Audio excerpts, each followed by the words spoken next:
because tomorrow I was gonna figure it out. Yeah, I know she's on her way out. I know everything's fucked. I know I can't. I know I gotta stop doing it. But tomorrow I'm gonna fix it tomorrow. Right? Tomorrow's gonna be the day. I'm gonna wake up. I'm gonna buy her flowers and I'm gonna say I'm sorry and I'm gonna stop and everything's gonna be okay. And tomorrow never came. Right? It was too late. And I walk in that house and I just fell to the floor. Right?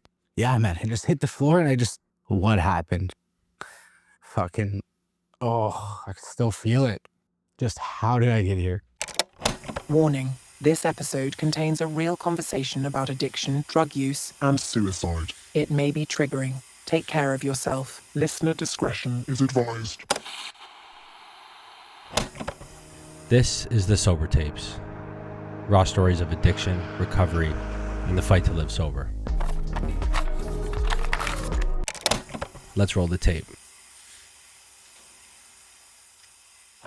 Tell us your name and give us your sobriety date if you feel comfortable doing so. Yeah, my name's David Richards, and I had my last drink January 3rd, 2025. Worst story ever. It's the worst relapse story ever. From a guy that came from where I came from and drank like I drank, my last drink was half a glass of champagne alone in my apartment 2 days after New Year's. Who does that? And who stops there? Tell us about Dave growing up, family life, where you came from. Yeah. Growing up, things seemed normal, right? I didn't know any different. My two parents, a 4-bedroom house, right? Everything seemed fine. Yeah, like there was a lot of drama in my house, right? Like my parents were young, just kind of winging it. My father was from Nova Scotia, mom from Newfoundland. Dad grew up on like a little shack with his 11 brothers and sisters and just the mom, right? So like they fought to survive, and there wasn't a lot of positive male influence in his life. So that trickled down to, him just doing his best, and it wasn't great.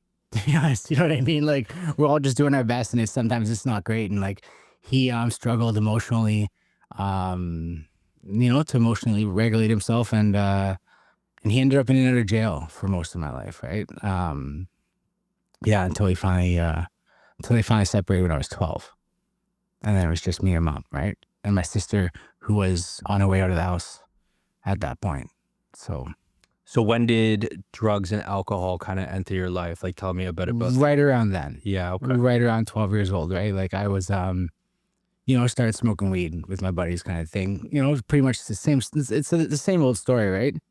I got high for the first drug I ever had was weed. I think we didn't even know how to break it up. We had a zigzag and a bag of weed, and we put the two together with some fire, and I got high for the first time and loved it, right? And like this like it was one of those, like, once I found that something to make me not feel like I feel, like I was gone. That was it. I just, from the first time I got high, I was then gonna pursue this forever. This is the new Dave forever, and that's what I ran with, right? Like, was there a point in your drinking and drugging in the early days that you thought, like, this might become a problem? No. You know what? No. Like, I was out of control from day one, and it was not a problem. This is just who I am. If you don't like it, fuck you. That was me, right? Became my identity. Becoming a drug addict, alcoholic, the crazy guy, like just became part of my identity, right? It was part of my defense, my shield, right? Like, I didn't want people to know I was this sad little broken boy that like missed his father, I just needed that defense. I needed to be something else than what I was. And drugs and alcohol gave that to you. Drugs and alcohol gave that to me. So from the day you took your first drug, smoking weed when you were 12, to my life has become unmanageable, what did that time frame look like? Till I noticed my life was unmanageable. Sure. It wasn't until later in life, right? It wasn't until my mid-20s. Life was unmanageable right off the hop, right? Like, I'm in high school, going to school with whiskey in my coffee. First of all, what kid's drinking coffee on his way to school, and never mind fucking having whiskey in it, right? So like, skipping class, got expelled back from the same high school twice. Like, yeah. that's how it rolled, right from the beginning. And then, there's always consequence, right? There's always people telling me your drinking's out of control. Friends would have to separate themselves from me eventually, right? Because I was just, all I did was wanted to party, right, and keep it going, and take them down with me. So how did that affect your relationships then with them? Did they just cut you off completely? So mostly, yeah, like like people, like they like to party, they like to get drunk too, but like I couldn't, I never wanted to stop, right? Um, it was like they're like, nah, man, we can't. We got school tomorrow or whatever. And I'd be like, okay, well, fuck you then, right? So I would distance myself from them as well, right?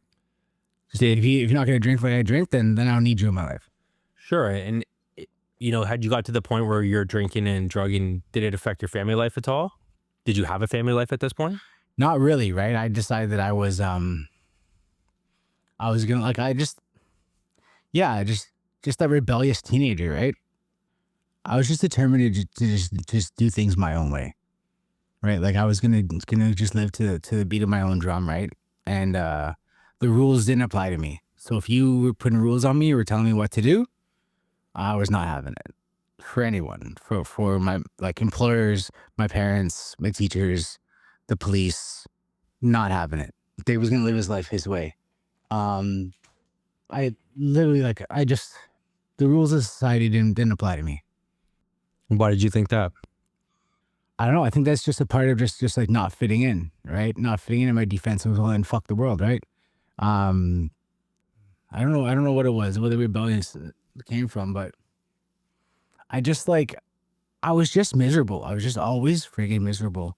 Um, I would see, like, families, I'd look over, I'd be in my car waiting for the dealer or whatever, look over and I'd see a family putting their groceries in the back of their car just at Costco, fucking smiling. And I'd be like, what are you so happy about? I don't get it. I don't understand why you people are happy, because I've never experienced that. Were you confused or were you envious? Like, did you want what they had? I was mad that they didn't understand how much the world sucked, Mm. how wrong that I was, and how like I could not comprehend, like, how people were getting by without getting high and drunk all the time. Like, because life just felt so hard for me. I don't know. Was there a moment where, like, you couldn't ignore your addiction and alcoholism anymore? Was there, like, a time when you had just had that realization with yourself? Like, did you ever have that, like, I know I've had it, where you have that chat with yourself in the mirror and you're like, you almost don't recognize the person looking back at you. Yeah, well, that took a long time to get to, right? Like, I would continue to build and break relationships as I go on through my life, my drinking career. And I would separate myself further and further from society, where I got to a point where, like, I was living my best life. Like, some of my happy, like, when I thought I had figured it out was when I was living in a grow up in the middle of nowhere. And I had, every night was a bottle of whiskey, a can of beans, and I had a garage and a car to work on. And I was by my fucking self, and I was fine with that. You know what I mean? Out in the middle of nowhere, no friends, nobody around to bother me. Just, I had my booze, I had something to do, and I was fine with that. And, like, that's where, like, yeah.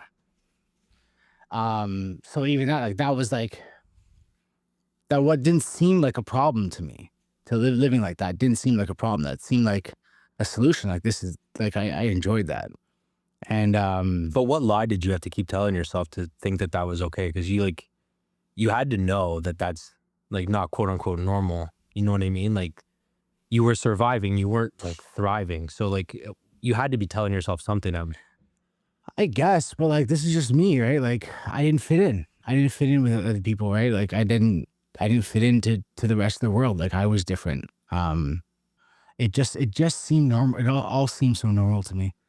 Like, was it a big crash that, like, kind of gave you that realization? Like, hey, that maybe there is a problem with my drinking and drugging, or was it like a super slow bleed to kind of get you there? Because there was a moment. We all had that moment.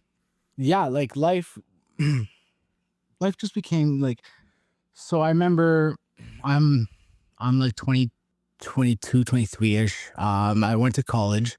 So I went to school for refrigeration and gas in Hamilton.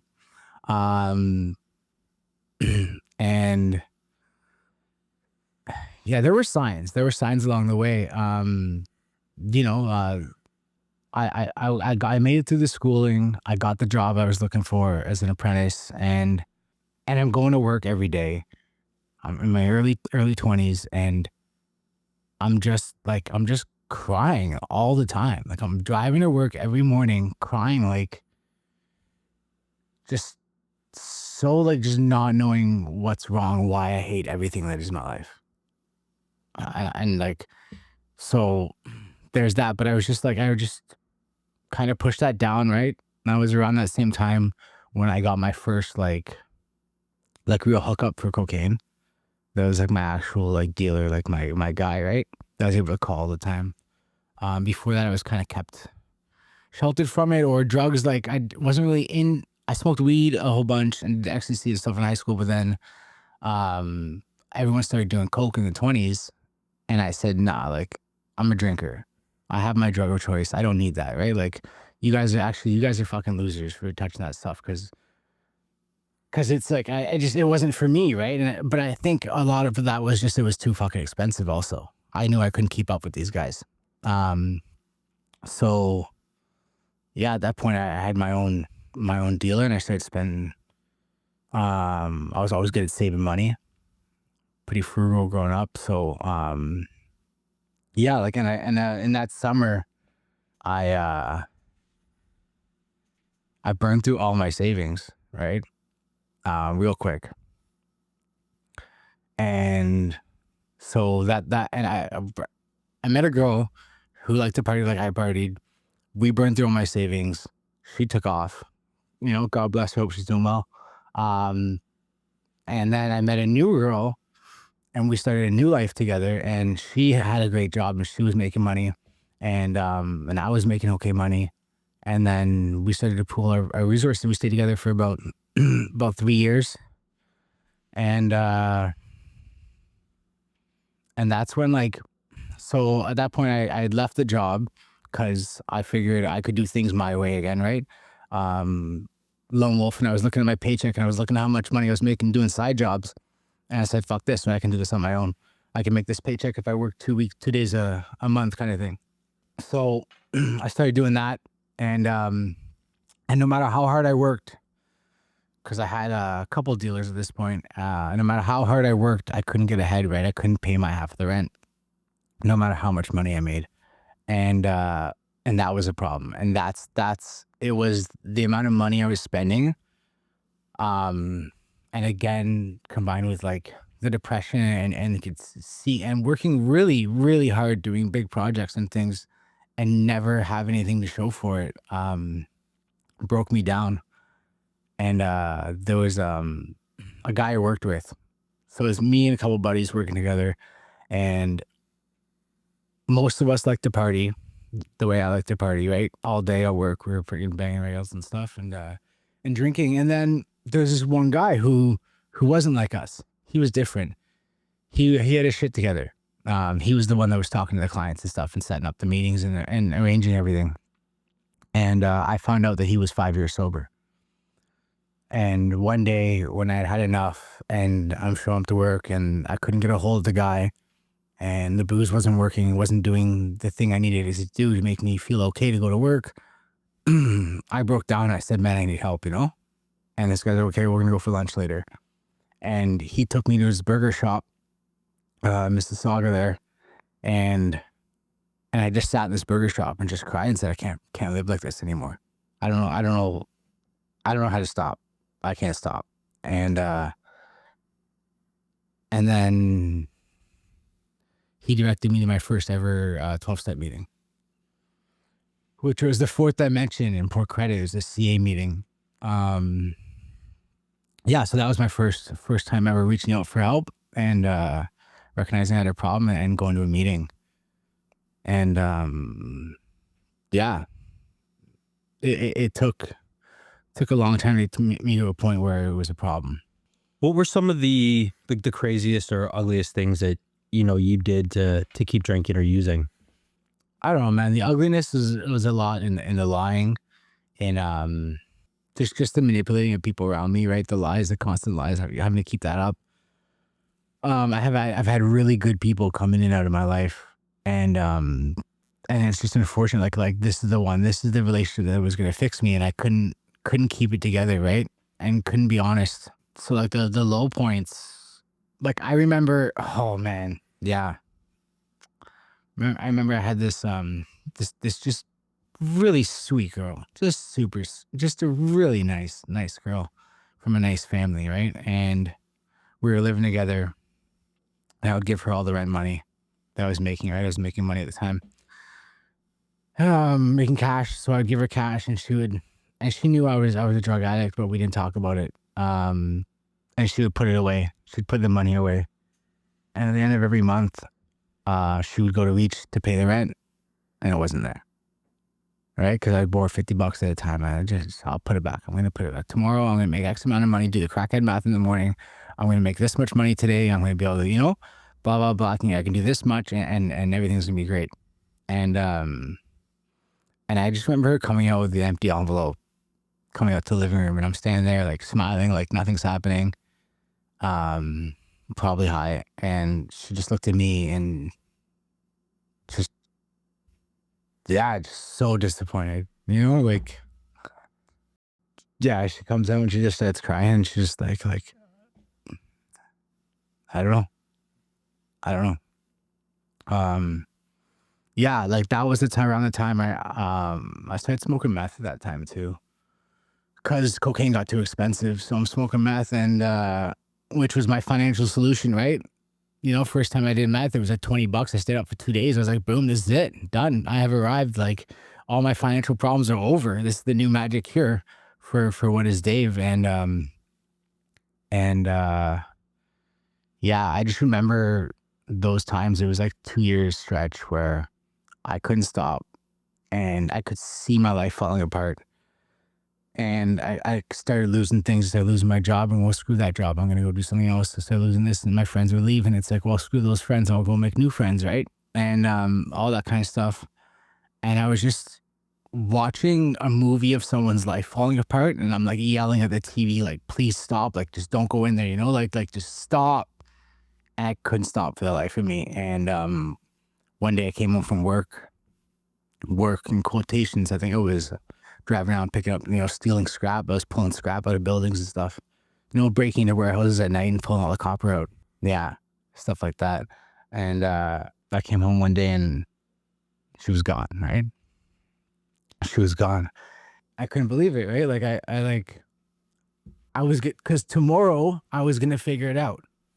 Yeah, I know she's on her way out. I know everything's fucked. I know I can't. I know I gotta stop doing it. But tomorrow, I'm gonna fix it tomorrow. Right? Tomorrow's gonna be the day. I'm gonna wake up.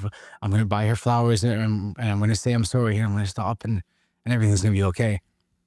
And tomorrow never came. Right? It was too late, and I walk in that house. And I'm just like, hello, and I look around, like all the stuff's gone. And I just fell to the floor, right? Yeah, man, I just hit the floor, and I just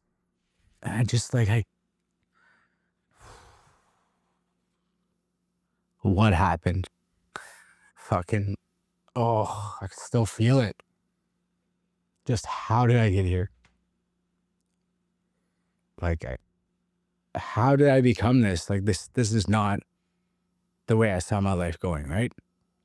And things were looking like really promising. I was given, God-given gifts and talents, and was able to to make relationships and business and do the work. Like there was nothing wrong except for this one major flaw where I'm a fucking drug addict and alcoholic. I cannot stop. Yeah. From that point, yeah, things started getting really bad. Because I was still managing to like surface level make it look like I was okay up until that point, even though everyone, like, I wasn't fooling anyone looking back, but So that wasn't the bottom. It gets worse. Oh yeah. Oh, that was the start of the bottom. Yeah. Enlighten us. Oh, I can keep digging, man. They want like, buddy, there is no consequence that stops this guy from drinking and drugging. There is no bottom for me. I've learned that like there's nothing you can take from me, no pain you can cause me, nothing that'll stop me from drinking and drugging. So what did? Exhaustion. So like from there, you know, couple bouts of homelessness, living in a, I tried sober living, got kicked out of there, was living in a garage illegally, was living in in a storage locker, just like, all my possessions on a bicycle kind of thing. And did any of these moments were you thinking like, I need to get this fixed? Nah, man, I got to that storage locker. I sat in there, took a big breath, pulled out a bottle of whiskey and a crack pipe and said, all right, this is okay. I can make this work. There's a lie you were telling yourself this, Yeah. This was okay. It's going to be okay. I can make this work. It's okay. I got booze. I got drugs. I'm going to figure it out. What did your day one look like, bud? So I'm living in the ghetto. I have a job. I have a place to lay my head. And but I'm still using at this point. And I go to a meeting. And again, like I'm running out of steam, right? Like this is the best I can come up with at this point, and it's not good enough for me. I can feel it in my heart that like I'm better than this. And I go to a meeting and I meet a guy, the speaker that night. And for whatever reason, I was in a place of like open-mindedness and willingness to accept that what this man had to say was the truth, right? I believe that he was like me, felt like I felt, drank like I drank, and doesn't today. You know what I mean? And this is after like 7 years of meetings. This is after rehab. This is after 20 visits to detox. I sat in that room and I finally was in a position of surrender to accept that these people are telling the truth. And I asked him for his number, and he became my sponsor. And I called him every day, right?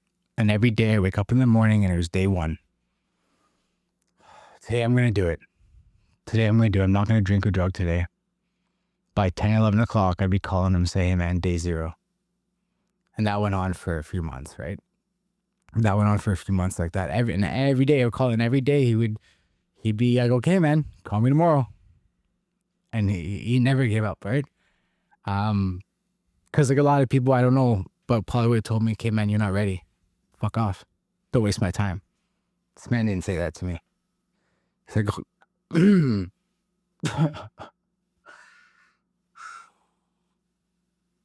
yeah, God bless him. He said, call me tomorrow. And I call him tomorrow. Finally, after months of this, and I'm just fucking tired, man. I'm just sick of living this way. I'm just real sick of living this way. And I call him the next day and I say, hey, I'm ready. Let's go. I want to go detox. He's like, you call the detox, you get a bed, you meet me here, and I'll drive you to the detox. And okay. So I started calling detox. It took a couple of days to get in, actually, but yeah, from that point, if I'm honest, it took, I think, like 48 hours to actually get a bed. So a couple of days later, I'm like trying to stay sober. I'm maintenance drinking. I'm drinking a couple of beers just to get through the day, but like not like, not getting crazy because I do want to do this detox. And I get to bed. He said, okay, meet me here. And okay, I'm going to detox. This is it. I'm done. I can't live like this anymore. So I go to the liquor store and I go to the meth dealer, and I buy a bag of meth and a bottle of vodka, and I'm going to detox, right? Because it's what surrender looks like for me, right? And God bless this guy, right? I get to the GO station, he could tell, right? I'm all fucking squirrely, and he can tell, and he's like, man, you've got that vodka. He's like, might as well just drink it. It's not, you don't have to hide it. He's like, it's your last one, so enjoy it. And I was like, all right, hell yeah. So I So I drank that bottle of vodka on the way to detox, and that was the last. It's the last bottle of vodka I bought, right? And I went to the detox, dried out for a couple of days, which I had done 20 times before. There's nothing different about that, other than the point of exhaustion, right? And I get on the detox, and now instead of my dealer picking me up, or because that's happened before, right? They'll pick you right up from Seems to be detox, a no safe problem. route. Yeah. And I got home that day, and I called him, and I was just done making decisions. I was done deciding I was gonna run my life, and I just called him every day, and he told me what to do. You're gonna get up, you're gonna go to work, you're gonna go straight home, you're gonna shower, you're gonna go to a meeting, right? And that's what I did. And I would call him to and from everywhere I was going, and that's where I just needed someone else to take the wheel, right? I'm incapable of managing my own life. And right now, my higher power is going to be you. Sorry, bud. Sorry about your luck, but you're like you're all I got. Because I believe there's a God at this point, but I don't believe that God's going to help me, because why would he? I've been telling him to fuck off my whole life. It's a great question. What's your relationship with God like now? And what was it before you found 12-step programs? Well, that was just it, right? Those happy people in the parking lot, like, they had God on their side. Like, God liked them. God didn't like me, right? God wasn't for guys like me, called bad people, right? Like, I didn't think I was worthy of that love. What's your relationship? Today with God, yeah, like I took an honest look back at my life, and how many times I had been saved. How many times I had been saved. The fact that I was even alive at this point, right, was proof of God's existence, God working for me in my life. There was a God protecting me, keeping me alive, keeping me safe the whole time, despite my best efforts. There was a God working in my life, and that's true today. So what was the easiest part about early sobriety? The easiest part of early sobriety was, I think I was really blessed to be living in Toronto. Just having so many meetings around, just having such a connection to it. Like every day there's however many 100 meetings in Toronto, and you can just stay busy, right? Because every day I didn't think I was gonna make it, but like there was always, oh well, I got that meeting tonight. I got that guy to meet up with. I got whatever. Like, so I'm gonna drink after that for sure. But for now, I'm gonna hold off. So just just do the next right thing. That those cheesy ass slogans that I used to hate so much, like, they just ring true, right? Just do the next right thing. Go to the meeting. If you still feel like that way later, or if you still feel like drinking tomorrow, you can have a drink tomorrow. But just get through just for today. That old fucking hear it 1,000 times, and you're like, oh, whatever. What was the hardest part about early sobriety? Hardest part was the feelings, man, the emotions, the having to feel everything, right? Like those cravings when I felt like I needed a drink. Those came on so strong and fast, and like just so overwhelming, and took over my whole brain, like that. This too shall pass, and then the slogan or whatever. It's like I couldn't feel that in that moment. This is forever. This is how I'm going to feel forever. Sobriety is not fucking worth it. If this is what it is, if I'm just going to feel like I wanted to have a drink, then why am I doing this, right? So to really actually like get to the point where you have some time under my belt, get those wins, and realize that, that I can do this thing.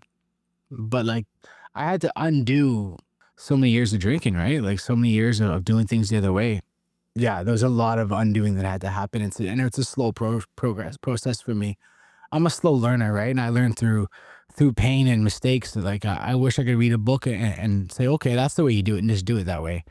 And it just doesn't work like that for me. Like I need to to really be in enough pain to actually make the change. But yeah, again, just that gift of desperation. being able to take direction. I started getting my life together. I got a car. And buddy said, okay, now that you have a car, like you have to use this to like this car isn't for you, this car is for God, right? And I would go to my job.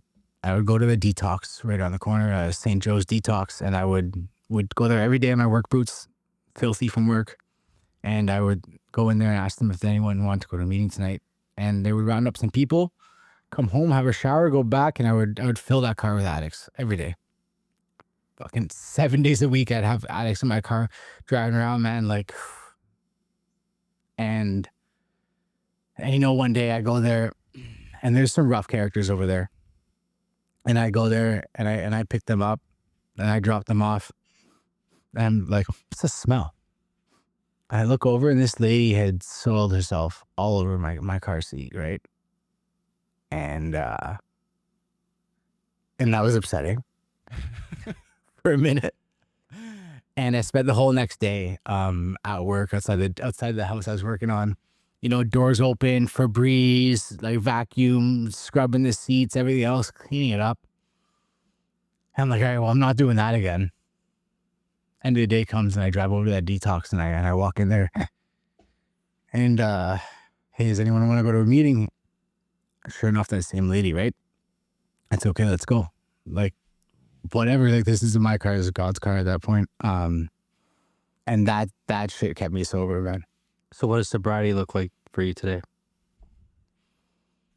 Today is, you know, the obsession of drink and use has been removed. Just like I think about drinking, like when things get really rough, the idea of maybe I should drink will pop into my head still because, you know, cunning, baffling, and powerful. This thing will use times like the hard times to this disease will always and forever want me drunk and alone where it can kill me, right? So so there's that, like the idea will pop into my head and immediately followed by just like I wish, like just immediately followed by knowing that it's not a solution, that it doesn't work anymore. Just immediately followed by Playing the tape forward. playing that tape forward. Like it just doesn't work. If it worked, I would still be drinking. If cocaine made me a better person, I would still be doing cocaine. But it was all an illusion. Like it never did. The way I felt inside, I just needed to be changed. It never made me feel better, but I would take different any day. All I wanted was to feel different than the way I felt. And at hard times, my mind can still go back there. But it's only briefly because I know it doesn't work. Like, that's just straight. That's just it. Like, the things that do work today are connection, right? Connection, prayer, and remembering that, like, that God does have my back and we're all on God's time. Like, there's no quick fix to how I feel sometimes, right? Sometimes it's just, you got to go through the pain. You can take the inventory and you can pray on it. You can do all the things. And then you go and help somebody, right? You go, oh, you show up, you be useful to God. God, help me be useful to you today and to my fellows. And you just go do the thing, and you show up, not because I want to, but because that's why I've been saved, right? That's why I'm allowed to be here, is to do God's work. It's not anything for myself. Yeah.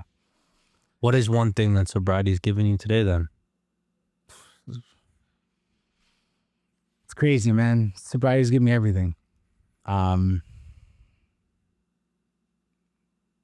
I wasn't sober, I wouldn't have the friends I have. If I wasn't sober, I wouldn't have my apartment. I wouldn't have my car. I wouldn't have my license. I wouldn't have the relationship I have with my mother, my nieces and nephew, my sister, like all this stuff. Like, I went to my mom's house the other day, and I was just a creator of chaos my whole life. Like, they were scared when I was coming over because they didn't know how I was going to react, what shit was going to hit the fan today.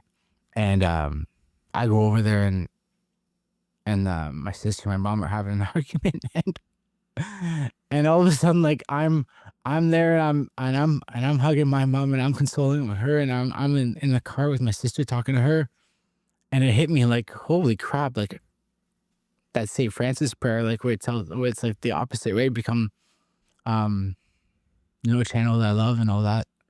It's like, holy crap, I'm the voice of reason here. When did that happen? Like, when did that change?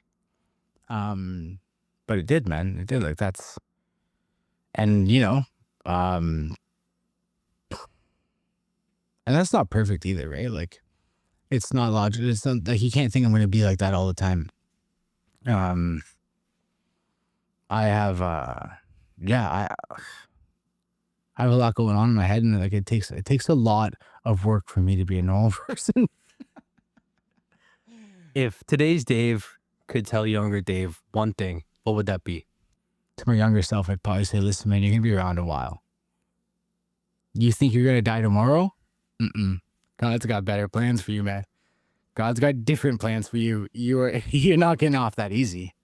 Because I lived my life the way I thought, there's no way I see 25, right? There's no way I see that. Like, I just didn't think I was going to stick around. I thought I was most likely going to kill myself, but probably just die in a horrible accident or an overdose. Like, I wasn't going to be alive long enough to find out what the consequences were of living that way, long term. And so yeah, I would stress to my younger self that you're going to be here for a long time, and you got to choose. You got to choose what that life looks like, because you can suffer as long as you want, bro. Like, you can keep living the way you're living, and it's going to be a long and painful process. Or you can, say make some changes. Yeah, if I had known I was still going to be alive at 38, I probably would have done a few things different. Just a couple. Yeah. If Sobriety was a soundtrack, what song would be on it for you, bud? There's some classics like Lean On Me. I would play and I'd play that and just cry. I don't know why. Yeah. No, man, emotional sobriety isn't a thing I've hit yet. Like, it's weird. I still don't know how to regulate my emotions without drinking and drugging, and I cry a lot, but I'm crying these days a lot when I'm happy. Like, I just get this overwhelming sense of joy, like right now, and I just can't believe I'm alive. Well, that's another story on the Sober Tapes. See, these aren't just interviews. They're reminders that recovery is possible, even when you're in the darkest of places. So until next time, let's keep the tape rolling, keep moving forward.